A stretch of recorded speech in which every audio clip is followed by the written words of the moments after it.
تو ہم جتنے لوگ بھی اللہ کے رسول کی سیرت کو پڑھتے ہیں، پڑھاتے ہیں، سیکھتے ہیں، عمل کرتے ہیں، آپ کی حدیثیں پڑھتے ہیں، ان کے مطابق چلتے ہیں، ہمارا اجر کس کو ملے گا؟ محمد رسول اللہ۔ اللہ کے رسول نے ان کو نکالا کہ بندوں کی عبادت نہیں کرنی، بندوں کے رب کی عبادت کرنی۔ لقد كان لكم في رسول الله أسوة حسنة لمن كان يرجو الله واليوم الآخر وذكر الله كثيرا۔ رسول اکرم صلی اللہ علیہ وسلم کی سیرت طیبہ کے حوالے سے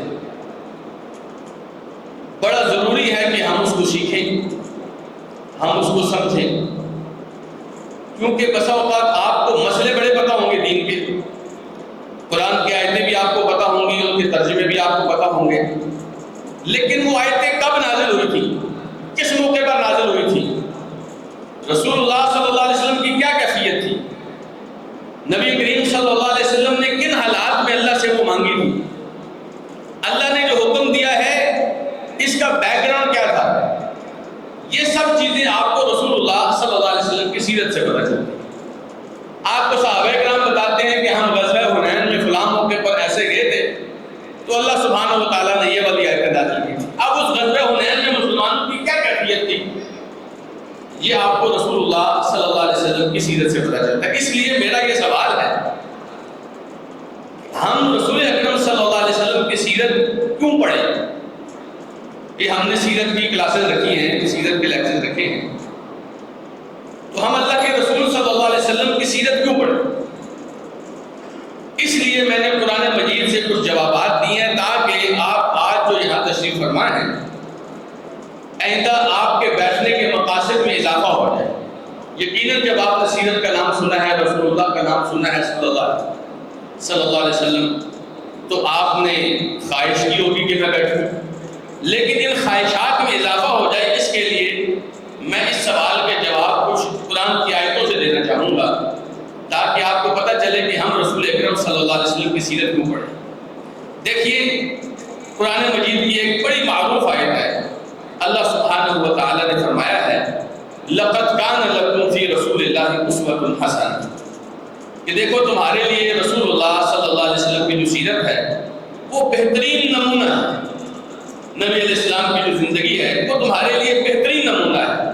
کیا مطلب ہے اس کا؟ کبھی غور کریں اس بات پر کہ ہم نے زندگی گزارنی ہے، زندگی گزارنے کے لیے زندگی کے بہت سارے چیلنجز ہوتے ہیں، زندگی کے بہت سارے مقاصد ہوتے ہیں، زندگی کے بہت سارے گولز ہوتے ہیں، زندگی کے بہت ساری مشکلات ہوتی ہیں، بہت سارے حقوق ہوتے ہیں، فرائض ہوتے ہیں، تو ہمیں بہرحال کسی ایسی ذات کی ضرورت پڑتی ہے جس کو ہم اپنے سامنے رکھیں، جس کو اردو میں کہتے ہیں نصب العین بنائیں، کہ میں نے جو کچھ بھی بننا ہے اس کے مطابق بننا ہے جیسے یہ ہیں، اور ایک مسلمان کے لیے ایسا نمونہ کامل بنانے کے لیے محمد رسول اللہ صلی اللہ علیہ وسلم سے بڑھ کر اور کوئی بھی نہیں، جن کو دیکھ کر آپ کہیں کہ میں اپنے ان غم کے لمحات میں سے ان کو دیکھ کر ایسے میں بھی گزرنا چاہتا ہوں، میں اپنی خوشیوں میں ایسا رہنا چاہتا ہوں، میں اپنی خلوتوں میں جب مجھے کوئی بھی نہیں دیکھ رہا میں اس طرح کا بننا چاہتا ہوں، میں اپنے لوگوں میں جب سارے لوگ میرے ارد گرد ہیں اور اللہ نے مجھے کچھ شان اور شوکت دی ہے اور لوگ میری بات سنتے ہیں، میں قائد ہوں، تو لوگوں کے سامنے میں ایسے رہنا چاہتا ہوں، جب میں اللہ کی عبادت کروں تو ایسی والی عبادت کروں، جب مجھ سے اللہ سبحانہ و تعالیٰ کسی چیز کا مطالبہ کرے تو اس طرح کی فرما برداری ہونی چاہیے، یعنی آپ کی پوری زندگی کا احاطہ ہو ایسی شخصیت جس کو آپ کہہ سکتے ہیں نمونہ کامل، جو ہر طرح سے آپ کی زندگی کے لیے معیار ہو، اور وہ صرف محمد رسول اللہ صلی اللہ علیہ وسلم۔ اچھا، اللہ تعالیٰ نے اس آیت میں دو شرطیں لگائی، قید لگائی کہ دیکھیں ہر بندہ ہی رسول اللہ صلی اللہ علیہ وسلم کو اپنا آئیڈیل نہیں بناتا۔ اب کتنے لوگ ہیں جن کا آئیڈیل ہوتا ہے شاہ رخ خان، کتنے لوگ ہیں جن کا آئیڈیل ہوتا ہے عمران خان، کتنے لوگ ہیں جن کا آئیڈیل ہوتا ہے نواز شریف۔ آپ امریکہ میں چلے جائیں، بہت سارے لوگوں کا آئیڈیل ہوگا ٹرمپ، اپنے اپنے آئیڈیل ہیں، اپنے اپنے مقاصد ہیں۔ تو اللہ تعالیٰ نے یہ فرمایا ہے کہ ہر بندہ ہی محمد رسول اللہ کو اپنا آئیڈیل نہیں بناتا۔ خاص لوگ ہیں جو اپنی زندگی گزارنے کے لیے محمد رسول اللہ صلی اللہ علیہ وسلم کو نمونہ بناتے ہیں۔ وہ کون لوگ ہیں؟ لمن کان یرجو اللہ والیوم الآخر، وہ لوگ جو اللہ سے محبت کرتے ہیں، جنہیں اس بات کا یقین ہے کہ ہم نے کل اپنے اللہ سے ملاقات کرنی ہے، بس انہیں یہ چاہیے ہوتا ہے کہ ہماری وہ ملاقات کامیاب ہو جائے۔ اس کے لیے کس کی پیروی کرے گا؟ وہ ٹرمپ کی تو نہیں کرے گا نا، جی کوئی کلنٹن کی تو نہیں کرے گا نا، پھر تو محمد رسول اللہ صلی اللہ علیہ وسلم کی پیروی ہوگی۔ بھئی آپ نے اللہ سے ملاقات جو کرنی ہے، اور آپ کو یہ بھی پتا ہو کہ اللہ سے ملاقات کے وقت محمد رسول اللہ سفارش بھی کر سکتے ہیں۔ کیا خیال ہے میں گناہگار سا بندہ ہوں، گناہوں سے اٹا ہوا، اور میں اللہ کے دربار میں جاؤں اور اللہ سبحانہ و تعالیٰ مجھ سے میرے گناہوں کے بارے میں پوچھے، اور میں تھر تھر کانپ رہا ہوں، اور وہاں اللہ کرے کہ میرے نصیب میں ایسے ہو کہ محمد رسول اللہ صلی اللہ علیہ وسلم تشریف لائیں اور میرے اللہ سے کہیں اللہ یہ میرا امتی ہے، یہ خاص امتی ہے، میں اس کی سفارش کرتا ہوں، اس کو بخش دیجیے، اور میری ان سارے گناہوں کے باوجود اللہ مجھے کہے جائے تو نہیں چھوڑ دیا۔ ایسے موقع پر محمد رسول اللہ کی سفارش حاصل کرنے والا ہی رسول اللہ کو آئیڈیل بناتا ہے۔ اور دوسری چیز والیوم الآخر، جس بندے کو آخرت کے دن کا یقین ہوتا ہے، بس یہ بات سمجھیے، اگر آپ اور میں آخرت چاہتے ہو تو ہمارے لیے محمد رسول اللہ سے بڑھ کر کوئی آئیڈیل نہیں۔ اس لیے اللہ نے فرمایا اگر تمہیں آخرت چاہیے اور اللہ چاہیے تو پھر محمد کریم صلی اللہ علیہ وسلم تمہارے لیے بہترین نمونہ ہے۔ ان کو دیکھو، وہ اللہ کے سب سے قریبی تھے، بس جو بھی اللہ کے قریب ہونا چاہتا ہے وہ ان کے جیسا بن جائے۔ وہ اللہ کے دوست تھے کہ نہیں تھے؟ جو بھی اللہ سے دوستی لگانا چاہتا ہے ان کے جیسا بن جائے۔ وہ اللہ کے محبوب تھے، اللہ ان سے محبت کرتا تھا۔ اب جو یہ چاہتا ہے کہ اللہ اس سے محبت کرے وہ محمد رسول اللہ کے جیسا بن جائے۔ اور آپ کو میں ایک نہیں ہزاروں مثالیں دے سکتا ہوں کہ لوگوں نے محمد رسول اللہ کی اتباع کی، یقین جانی اللہ ان کا دوست بن گیا۔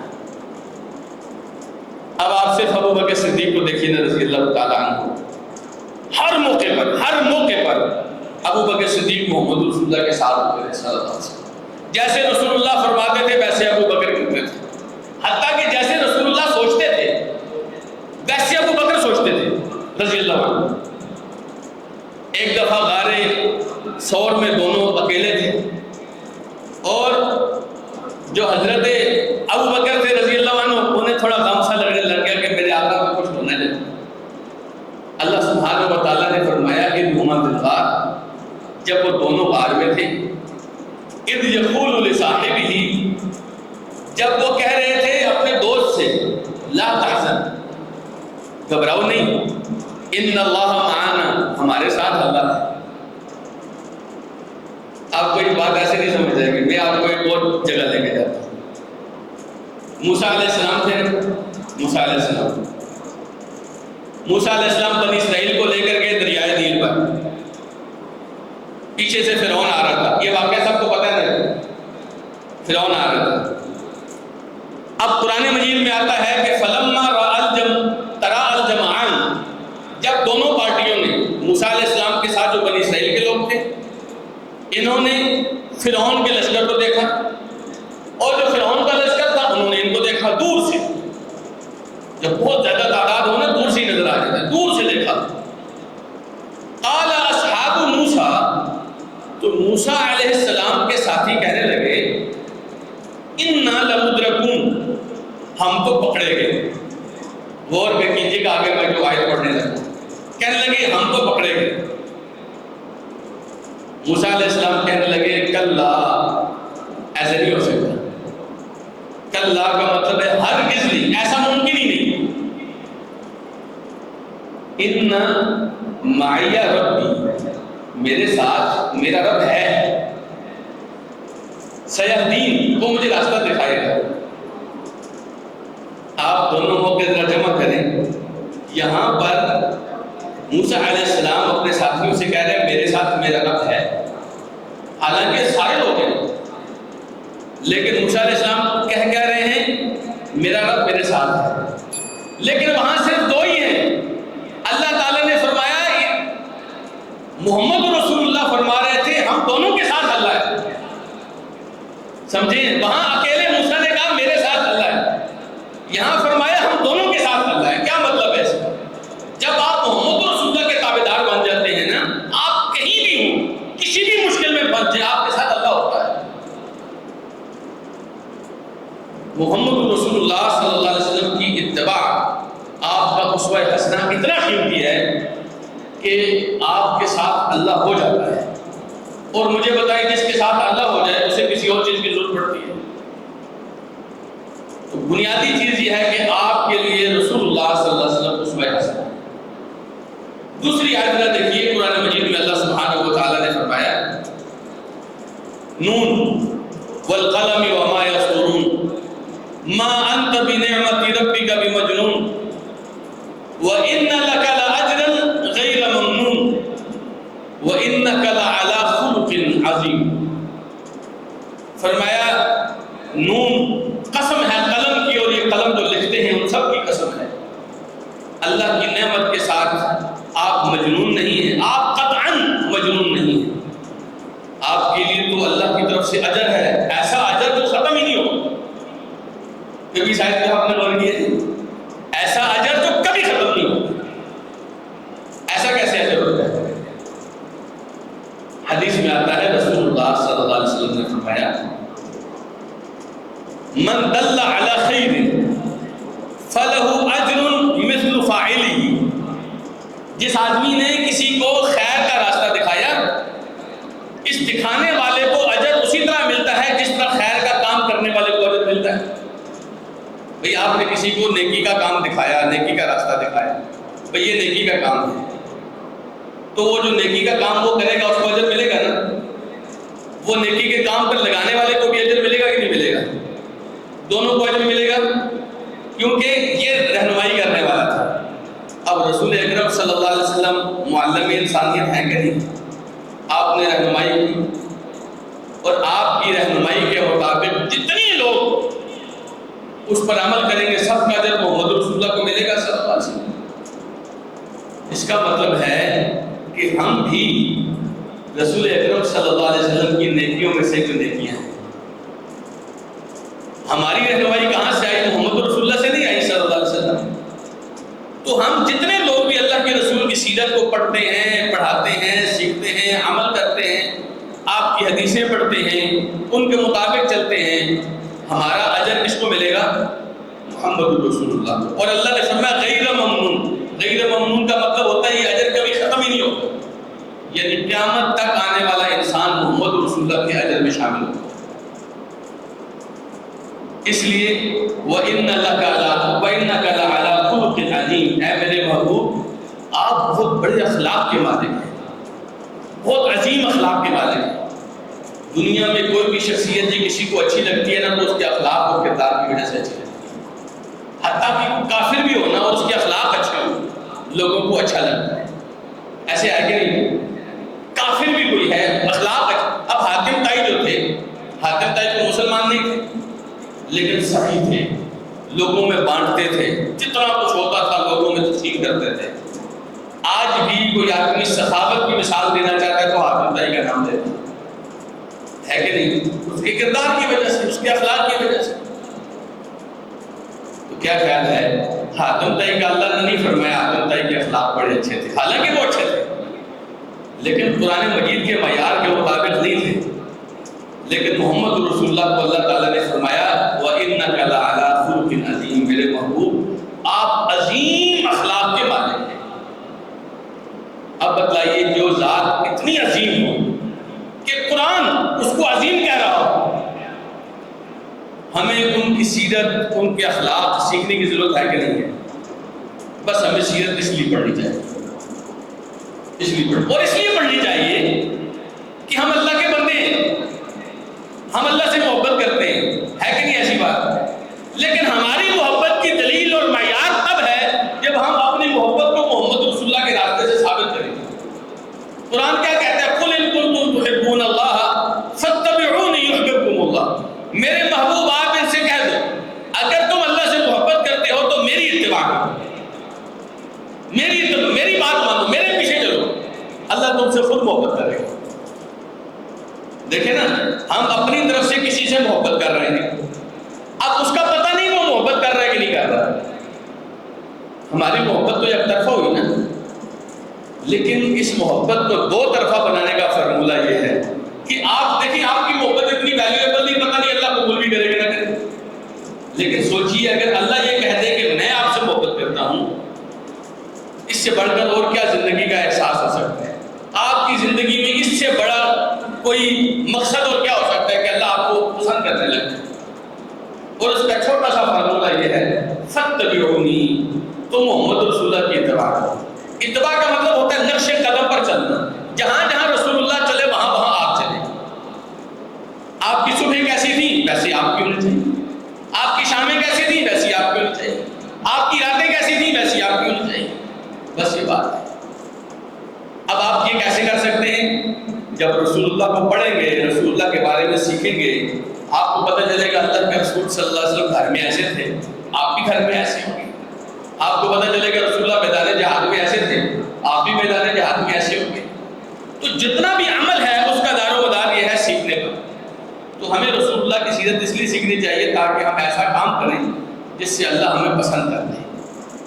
پھر ایک بات یاد رکھیے میرے عزیز بھائیوں، ایسا نہیں ہے کہ اللہ کے رسول ہمیں حکم دیتے ہیں اور ہم جانوروں کی طرح لگے ہوئے، ایسا نہیں ہے، بلکہ اللہ اور اس کا رسول ہمیں جو بھی بات بتاتے ہیں، جو بھی وہاں سے ہمیں شریعت ملتی ہے، دین ملتا ہے، جو بھی بات ملتی ہے، وہ ہماری زندگی کا سب سے بڑا راز ہوتا ہے۔ قرآن مجید میں اللہ تعالیٰ نے فرمایا یا ایھا الذین آمنوا استجیبوا للہ وللرسول اذا دعاکم لما یحییکم، اے ایمان والو، یہ کافروں کی بات نہیں، یہ ہم فقیروں سے اللہ بات کر رہا ہے۔ ہم ایمان والے ہیں نا انشاءاللہ، تو ہم سے اللہ بات کر رہا ہے کہ ایمان والو، جب بھی اللہ تمہیں بلائے، اللہ کے رسول تمہیں بلائیں اس کام کی طرف جس میں تمہاری زندگی ہے، تو وہ بات ضرور مانا کرو۔ جس کام میں تمہاری زندگی ہے، ہماری زندگی کس چیز میں ہے؟ یقین جانیے صرف اور صرف رسول اللہ صلی اللہ علیہ وسلم اور اللہ تعالیٰ کی بات ماننی ہے۔ حتیٰ کہ میں آپ کو بتاؤں، آپ حیران ہوں گے، میں قرآن کی آیات آپ کے سامنے رکھوں گا، آپ کو کسی کی زندگی لینے پر بھی زندگی ملتی ہے، موت کے راستے پر بھی آپ کو اللہ زندگی دیتا ہے۔ مثلاً قصاص کا معاملہ ہے نا، ایک بندے نے دوسرے کو قتل کیا، شریعت کیا کہتی ہے؟ اس کو قتل کیا جائے گا نا، جی یہاں حکم کیسے دیا اللہ تعالیٰ نے؟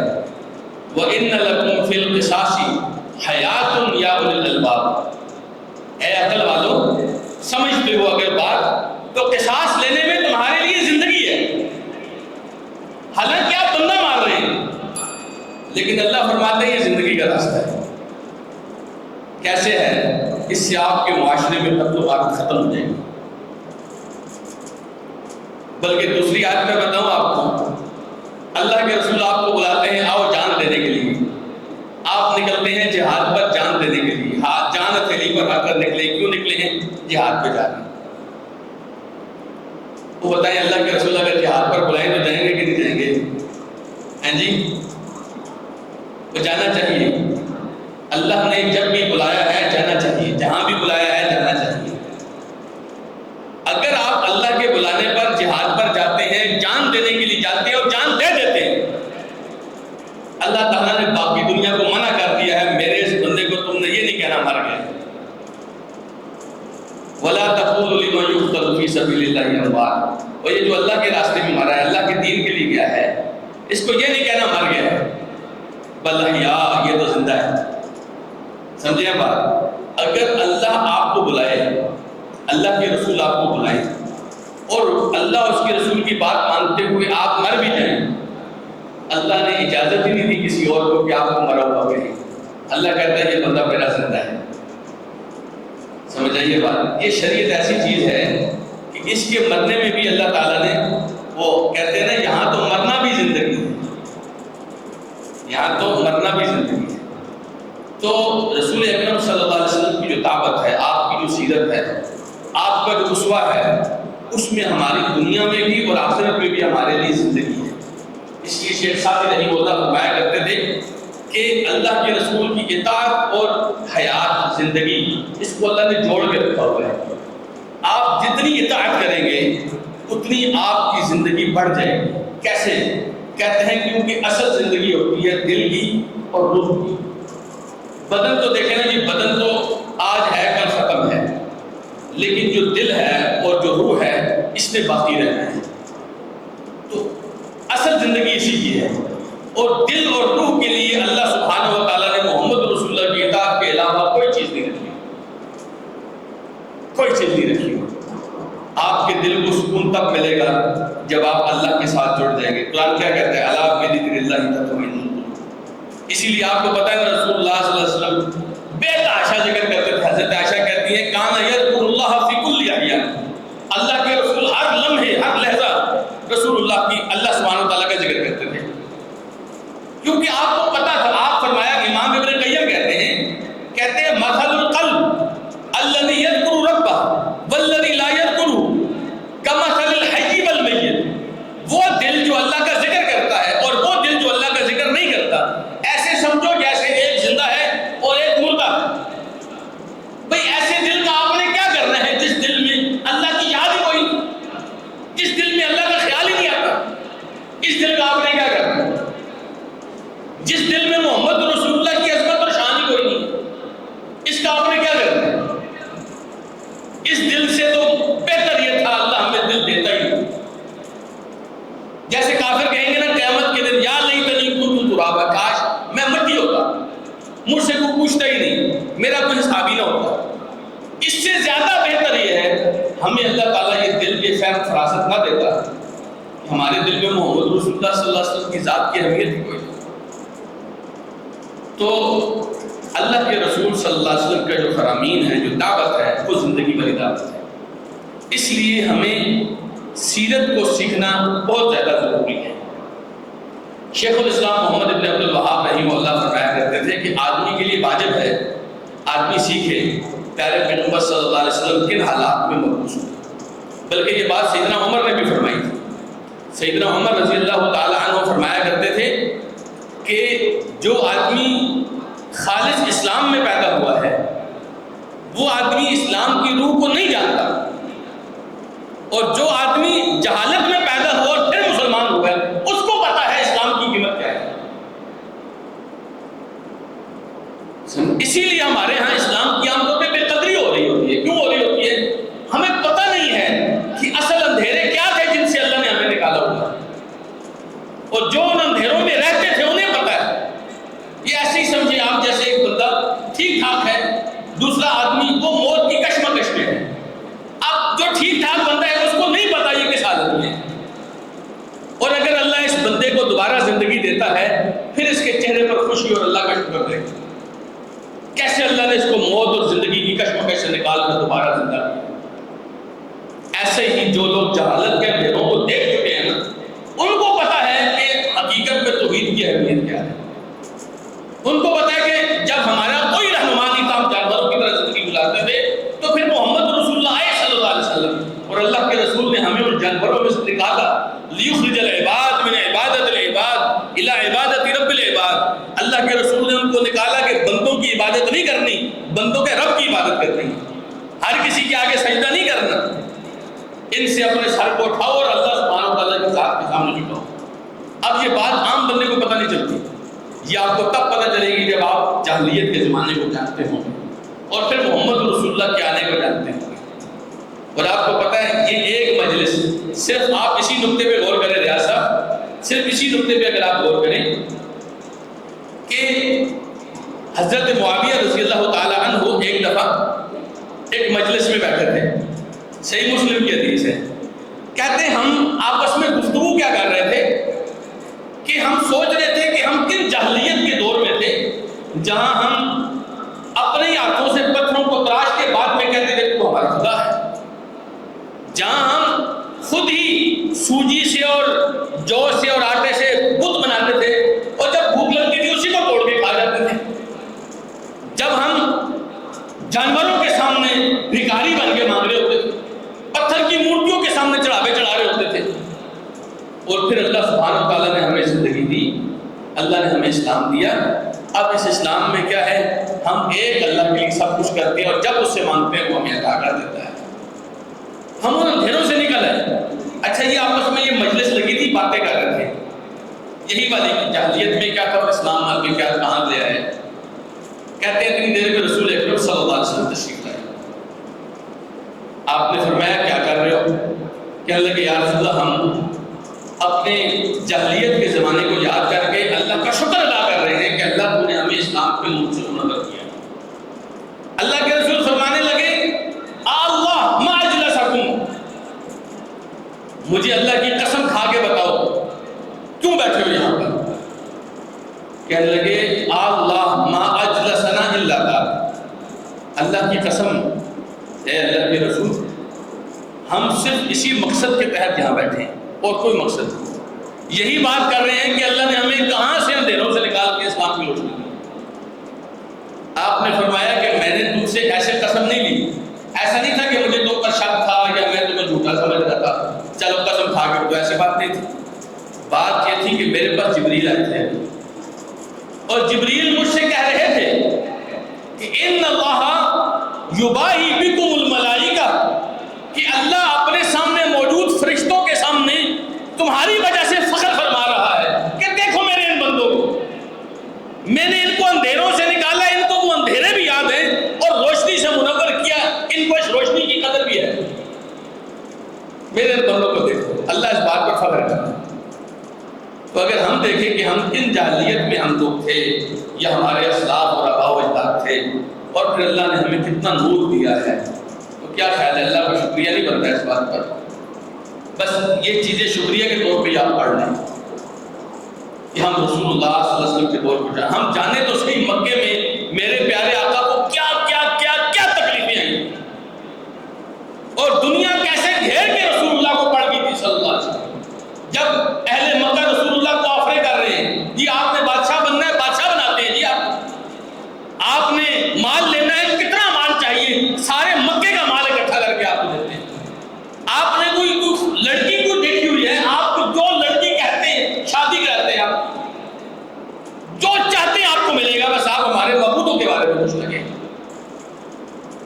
ہمارے یہاں تو ٹکے ٹکے کی بات پہ اہل توحید کی توحید چلی جاتی ہے، ذرا ذرا سی آفریں آتی ہیں تو ہم کہتے ہیں نہیں شیخ صاحب کو دیکھ لینا، میرا مسئلہ بن رہا تھا، دین فوراً چھوڑ دیتے ہیں۔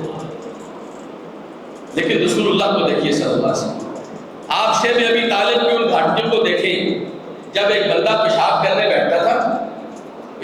بیٹھتا تھا اور اپنے نیچے اس کے پاؤں میں کچھ چیز ایسی لگ رہی کہ نرم سی چیز پڑی ہوئی ہے، اس نے اٹھا کے دیکھا اچھا کسی چیز کی کھال پڑی ہوئی ہے، خراب ہو گئی ہے، وہی کھال اٹھا کے دھو کے صاف کر کے کھا لیتا تھا، کیونکہ کھانے کے لیے اس کے پاس کچھ نہیں تھا۔ صحابہ کہتے ہیں کتنے کتنے دن ایسے ہوتا تھا ہم سوکھی ہوئی روٹیاں اور بدبودار تیل، بدبودار جس سے بو آ رہی ہوتی اس کے ساتھ کھانا تھا۔ اب آپ کو میں کیا بتاؤں کہ ہم کتنے نوروں میں ہیں ان کے مقابلے میں، لیکن سوچئے کیا ہمارا اسلام ان سے اچھا ہے؟ جن کے پاس کچھ نہیں تھا، پہننے کے لیے کچھ نہیں تھا، بلکہ ایک حدیث آتی ہے حضرت حذیفہ بن یمان کی رضی اللہ عنہ، انہوں نے نماز پڑھی نا، نماز پڑھتے ہوئے جو اوپر والا کپڑا تھا اپنا وہ اپنے ساتھ ایک کھونٹی میں لٹکا دیا، ایک کپڑے میں نماز پڑھی۔ تو ساتھی نے کہا جی آپ کے پاس تو دوسرا کپڑا بھی تھا، آپ نے سر بھی نہیں ڈھانپا، بغیر کپڑے کے نماز پڑھی۔ وہ کہنے لگے اللہ کے بندے تیرے جیسے بیوقوف کو دکھانے کے لیے ایسا کیا میں نے، تجھے کیا پتا رسول اللہ کے زمانے میں کسی آدمی کو بھی دو کپڑے میسر ہوتے ہی نہیں تھے، ایک ہی کپڑا ہوتا تھا، سر کو بھی لپیٹتے تھے، جسم کو بھی ڈھانپتے تھے، بس اسی سے گزارا کرتے تھے۔ اب سوچیے نا ہمارے گھر میں وارڈروب میں کتنے سوٹ لٹکے ہوتے ہیں، لیکن دین، اس دین کی قدر ایسے تو نہیں ہوگی جب تک آپ یہ نہیں دیکھیں گے کیسے پہنچائے۔ مدینے میں جب آپ گئے تو مدینے کے لوگوں کے حال کیا تھے، یہودیوں نے رسول اللہ کے ساتھ کیا کیا تھا، کتنی سازشیں ہوئی تھی، جہاد کیسے کیسے ہوا تھا، مار کے کیسے کیسے لڑے گئے تھے، یہ باتیں سیکھنے کی، سمجھنے کی۔ اور ان ساری باتوں کے بعد آپ کو کیا حاصل ہوگا؟ محمد رسول اللہ صلی اللہ علیہ وسلم کی محبت حاصل ہوگی۔ مجھے صرف اتنا بتائیں، آپ یہ جو 1 گھنٹہ دیں گے، کیا اس 1 گھنٹے میں اگر آپ کو رسول اللہ کی محبت کی آپ کے دل میں اللہ بٹھا دے، یہ سودا گھاٹے کا تو نہیں ہوگا جی؟ کیا کہتا ہے؟ آپ ایسی مجلس میں بیٹھیں گے جس مجلس میں آپ دیکھیں گے فلاں رات کو رسول اکرم صلی اللہ علیہ وسلم کیا کر رہے تھے، بدر کے رات کو اللہ کے رسول صلی اللہ علیہ وسلم نے اللہ کو کیسے منایا تھا،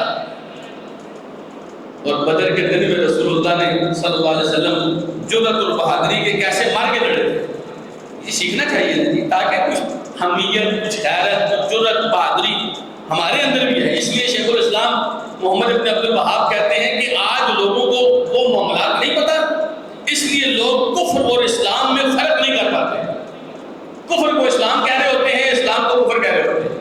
آپ دیکھتے نہیں ہیں ایک آدمی جہاد کرتا ہے وہ بھی کافر کہلاتا ہے، ایک آدمی اس کا مخالف ہوتا ہے وہ بھی کافر کہلاتا ہے۔ پتہ ہی نہیں لوگوں کو اصل مسئلے کیا ہیں، کیسے پتہ ہوں گے؟ لوگوں نے وہ مسلم والی حدیثیں تو پڑھی ہیں لیکن اس کا بیک گراؤنڈ ہی نہیں پتا، رسول اکرم صلی اللہ علیہ وسلم نے کن حالات میں وہ والی بات فرمائی تھی پتہ ہی نہیں ہے۔ آپ نے کیسے کیسے منافقوں کو بھی قابو کیا تھا پتہ ہی نہیں ہے۔ ذرا سی بات پہ فتوے لگتے ہیں، خود کش حملے ہوتے ہیں، فلانا ہوتا ہے فلانا، یہ سب کیوں ہوتا ہے؟ اس کی بنیادی وجہ یہ ہے ہم نے حدیثیں تو شاید تھوڑی بہت پڑھ لی ہیں لیکن سمجھی نہیں ہے۔ سمجھیں گے کیسے؟ جب تک ان حالات کو ہم نہیں سمجھیں گے تب تک ہمیں وہ حدیثیں سمجھنی ہے۔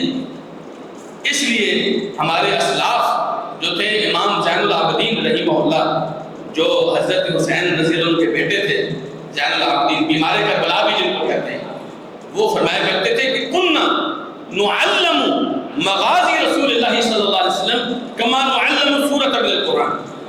ہمیں رسول اللہ صلی اللہ علیہ وسلم کے غزوات اور آپ کی سیرت ایسے سکھائی جاتی تھی جیسے ہمیں قرآن کی سورت سکھائی جاتی ہے۔ اب میں آپ کو بتاؤں، آپس کی بات ہے، میں جب یہ روایت پڑھ رہا تھا تو میں نے کہا کیا بات ہے، قرآن کی طرح سیرت بھی سکھائی جاتی تھی، لیکن مجھے یاد ہے کہ میں ان لوگوں کو بتاؤں گا جو قرآن بھی نہیں سکھاتے نا اپنے بچوں کو، قرآن بھی نہیں سکھاتے اپنے بچوں کو۔ ٹیوشن جاتے ہیں ہمارے بچے، کالج جاتے ہیں، اسکول جاتے ہیں، یونیورسٹی جاتے ہیں، سب جگہ جاتے ہیں، مسجد نہیں جاتے، ٹائم نہیں ہے جی ہمارے پاس، کنوینس نہیں ہے جی ہمارے پاس، فلاں نہیں ہے جی ہمارے پاس۔ مطلب آپ سوچیں کہ میں آپ کو ایک بات بتا رہا ہوں کہ قرآن کی طرح سیرت سکھائی جاتی تھی، لیکن یہ کیسے بتاؤں آپ کو کہ ہمارے یہاں تو قرآن بھی نہیں سکھایا جاتا، قرآن کو اس کا حق نہیں دیا جاتا۔ آج آگے مائی ماسی لگا لیتے ہیں جی آپ میرے بچے کو قرآن پڑھا دیں، قاری صاحب میرے گھر آ جائے گا، اب گھر آ کے آپ کا قاری آپ کو کیا سکھائے گا؟ آپ کے بچوں کو کتنا ٹائم دیتے ہیں؟ خود اپنے قاری صاحب کو بیٹھتے ہیں، کتنا ٹائم دیتے ہیں؟ میں نے ایک قاری صاحب سے پوچھا، ایک قاری صاحب کی بات نہیں کر رہے، ایک اور قاری صاحب تھے، میں نے کہا کیا آپ پڑھاتے ہیں؟ کہتے ہیں 15 منٹ۔ آپ سوچیں مطلب 15 منٹ میں کسی بچے کو کیا قرآن پڑھایا جائے گا؟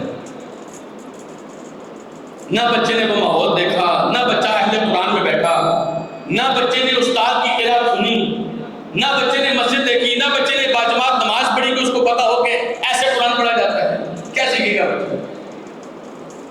تو بہرحال امام زین العابدین رحمہ اللہ فرماتے ہیں ہمیں رسول اللہ کی سیرت ایسے سکھائی جاتی تھی جیسے قرآن کی سورت سکھائی جاتی تھی۔ ایک بہت بڑے امام تھے، امام زہری، حدیث کے بہت بڑے امام تھے، وہ فرمایا کرتے تھے فی علم المغازی خیر الدنیا والآخرہ، رسول اللہ کی سیرت کے علم کے اندر دنیا اور آخرت کی خیر ہے، رسول اللہ کی سیرت کے اندر دنیا اور آخرت کی خیر ہے۔ اس خیر کو سمیٹنے کے لیے میری آپ سے درخواست ہے کہ انشاءاللہ یہ جو ابتدائی ایک تعارفی کلاس اللہ سبحانہ وتعالیٰ کی توفیق کے ساتھ، تو میری آپ سے درخواست ہے کہ اتوار کے اتوار صرف 1 گھنٹہ، اس میں ہم انشاءاللہ ہر کلاس کے بعد سوال جواب کا سیشن بھی رکھیں گے، تاکہ اگر میرے بتاتے ہوئے کوئی کمی کوتاہی رہ گئی ہے تو سوال وغیرہ بھی آپ کر سکیں انشاءاللہ۔ صرف 1 گھنٹہ آپ رسول اللہ کی سیرت کو ضرور دیں. آپ کو یوں لگے گا آپ رسول اکرم صلی اللہ علیہ وسلم کی مجلس میں بیٹھے ہیں. اور میں آپ کو بتاؤں جی یہ بڑا مبارک مشورہ ہے. رسول اللہ کی مجلس، ہم رسول اکرم صلی اللہ علیہ وسلم کی مجلس نہیں بنا سکتے، لیکن خطیب بغدادی نے ایک شعر نقل کیا ہے اور بڑا مبارک شعر ہے. کہتے ہیں، یہ اہل الحدیث کی تاریخ میں انہوں نے نقل کیا ہے. کہتے ہیں اہل الحدیث ہم اہل النبی، اہل الحدیث ہم اہل النبی ان لم یصحبوا نفسه انفاسه صاحبوا. یہ جو اہل حدیث ہوتے ہیں نا، مطلب حدیثیں پڑھنے پڑھانے والے، یوں سمجھو یہ رسول اللہ کی فیملی ہے. اگرچہ یہ رسول اللہ کی ذات کے ساتھ نہیں مل سکے، ہم نہیں ملے نا رسول اللہ کی ذات کے ساتھ، انفاسہ صاحبہ، لیکن رسول اللہ صلی اللہ علیہ وسلم کی ایک ایک سانس کو نوٹ کرتے ہیں، لکھتے ہیں، یاد کرتے ہیں، پڑھتے ہیں، پڑھاتے ہیں. تو یہ عام لوگ تو نہ ہوئے. کیا خیال ہے اس سیرت میں کلاس میں آپ کو اور کوئی فائدہ نہ بھی ہو، بہت بڑا فائدہ جو آپ کو ملے گا وہ یہ کہ اس کلاس میں، اس حلقے میں بار بار رسول اللہ صلی اللہ علیہ وسلم کا تذکرہ آئے گا. اب مجھے بتائیں رسول اللہ کا ذکر ہے تو کیا کرنا چاہیے؟ جی درود شریف پڑھنا چاہیے. آپ کو کتنی بار رسول اللہ پر درود پڑھنے کا موقع مل جائے گا صلی اللہ علیہ وسلم. اور محدثین یہ بات بتاتے ہیں، کہتے ہیں اہل حدیث کی فضیلت میں سے یہ ہے کہ یہ جب بار بار رسول اللہ کی حدیثیں پڑھتی ہیں نا، اتنی بار ان کو رسول اللہ کے اوپر درود پڑھنے کا موقع ملتا ہے. ایک آدمی تھا رسول اللہ کے زمانے میں صلی اللہ علیہ وسلم، وہ ہمیشہ رسول اللہ کے پاس بیٹھا رہتا تھا، رسول اللہ سے سیکھتا تھا، مجلسیں اختیار کرتا تھا. اس کا ایک بھائی تھا، کماؤ بھائی، وہ کماتا تھا. اب جو کمانے والا ہوتا ہے نا گھر میں، اس کو کماؤ بیٹا کہتے ہیں.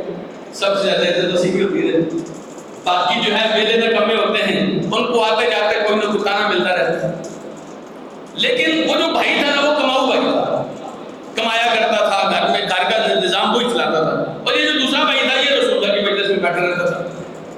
اب ایک دن وہ کماؤ بھائی آیا رسول اللہ کے پاس صلی اللہ علیہ وسلم، کہنے لگا یا رسول اللہ، میرے اس بھائی کو بھی کہیں، میرے اس بھائی کو بھی کہیں یہ بھی کوئی کمائی وغیرہ کرے، کوئی کام جاب کرے، میرے ساتھ ہاتھ بٹائے، میں ہی کماتا رہتا.